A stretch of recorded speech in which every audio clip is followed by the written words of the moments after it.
Chapter 2. Menus, Menus, Menus. There are several menu options which can give you a deeper level of control over your camera.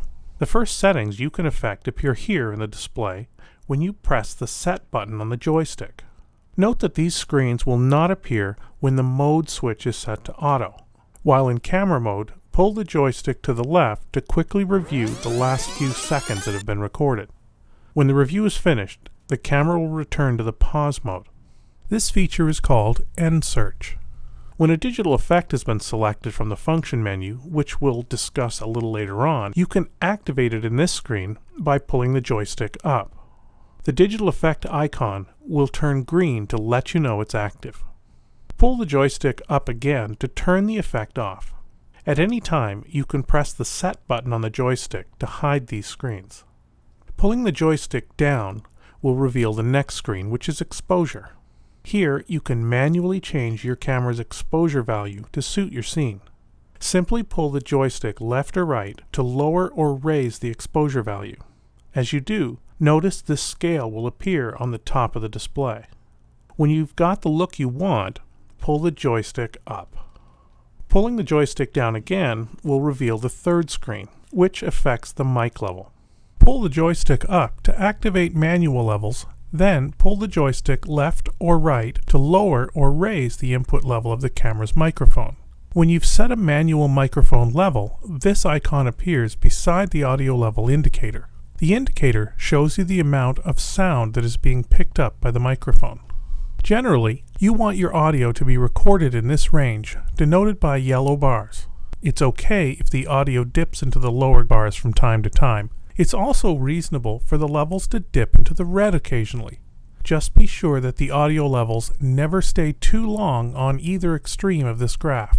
If they do, you may end up with audio that is too soft or too loud. The manual adjustment bar appears beneath the audio level indicator to let you know just how high the microphone has been set. It's important because if the mic is set too high, you'll hear a lot of noise that you don't intend. It's best to move closer to your subject and lower the microphone level. It's a good idea to wear a good set of headphones to get you an accurate idea of your mic level. When you're satisfied, press the Set button in the joystick. Next, we'll look at the menu that can be viewed when you press the Function button. The menu appears as a list of icons down the left side of the screen. You can cycle through them by pulling the joystick up or down. Remember that you can only change these settings when the mode switch is set to program. The subheadings of a given menu item are displayed along the bottom of the screen. Pull the joystick left or right to access them. The items in the main menu change depending on the power mode you're in, and depending on the position of the switches on the right side of the camera. When you're in camera mode and the camera is set to record video, the menu options are Recording Programs, White Balance, Image Effect, Digital Effects, Still Image, Simultaneous Recording, and Menu. Recording programs are presets that you can select to change various camera settings to suit the scene you're recording. When you've made a selection, notice that the Record Program icon in the display window has changed. Beside it, you'll find these two arrows.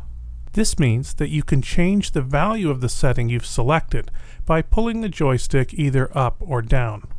Watch the scene change as you affect the value of the setting. Once you're satisfied with the adjustments, press the Set button on the joystick to save the selection. Here are the choices under Recording Programs. Program AE is the program setting's default value. It gives the camera automatic control of the aperture and shutter speed. This setting ensures that the exposure is ideal for the scene you're shooting. It's also useful if your shooting conditions are constantly changing and you want to ensure that the exposure remains relatively stable. TV, or Shutter Priority AE, gives you control over the camera's shutter speed and lets the camera change the other settings to suit the scene. Set the camera to a high shutter speed when you want to record a lot of motion, or use a slow shutter speed when you want to slow down an action. AV, or Aperture Priority AE, lets you set the aperture value and tells the camera to change the other settings accordingly. Low aperture value gives you a larger lens opening. This gives you a smaller depth of field and makes background slightly out of focus. This is ideal when you're shooting something close to the camera and you want to separate it from its background. A higher aperture value gives you a smaller lens opening and a larger depth of field, which means more of the scene will be in sharp focus. Cine mode changes certain settings in your camera so that the video you record has a cinematic look to it. You can enhance this look by changing your camera's frame rate setting to one that approximates film. We'll talk about that a little later on. The next presets are special scene recording programs that give you very specific settings for very specific recording circumstances. When you set portrait, the camera gives you settings that are appropriate to taking a still portrait or recording an interview. Sports will allow you to capture fast action. Night allows you to capture subjects in low lighting conditions. Snow is ideal for shooting under conditions that are extra bright because of reflections from snow. And beach is similar to snow in that it helps to ensure that a subject is not underexposed. It also accounts for the brighter sun that tends to affect videography and photography when you're at the beach. Sunset brings out the vibrant colors that appear during sunset hours. Spotlight is ideal when you're shooting a subject that is lit by a more intense light than their surroundings. And of course, fireworks allows the camera to capture the contrast and accentuate the light that appears when fireworks are set off. White balance is the way your camera judges all color. The colors in your scene can change slightly or dramatically under different lighting conditions. For a true representation of color, you need to have an accurate white balance. By default, the camera is in auto white balance mode. This means that it automatically picks what it believes to be white and adjusts all other colors accordingly. In our tests, we found the auto white balance to be pretty accurate, but if you'd prefer, you can change the white balance to suit your scene and your tastes.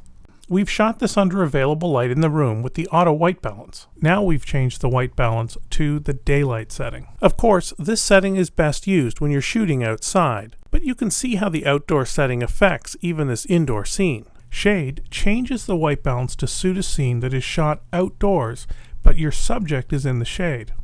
Cloudy is very similar to shade, but it changes the white balance subtly to account for a subject shot under cloudy conditions. Tungsten setting is ideal for scenes that are shot indoors under tungsten light, while fluorescent and fluorescent high are intended to be used in scenes that are shot indoors under different intensities of fluorescent lighting. This split screen shows the settings and best shows how the color changes slightly under different settings. To save your own white balance setting, aim your camera at a white object or a white board. Zoom in until it fills your screen as much as possible and press the Set button on the joystick. The icon in the main menu will flash, and when it becomes solid again, the camera will have saved your unique white balance setting. To get the most out of this setting, you may want to select to adjust your white balance to a warmer color of white. In this example, we've picked a slightly off-white card. It has a very slight blue hue in the white, and once again, we've adjusted the white balance manually to use this color under our lighting conditions. This split screen shows the auto white balance on the left and our manual white balance with this warm light on the right. This is going to be a personal decision on what color white you choose, but many directors will want to use the same white balance throughout their production, and will white balance for every scene using the same color card. You might consider purchasing a few different colors of white card to choose your own personal white and white balance.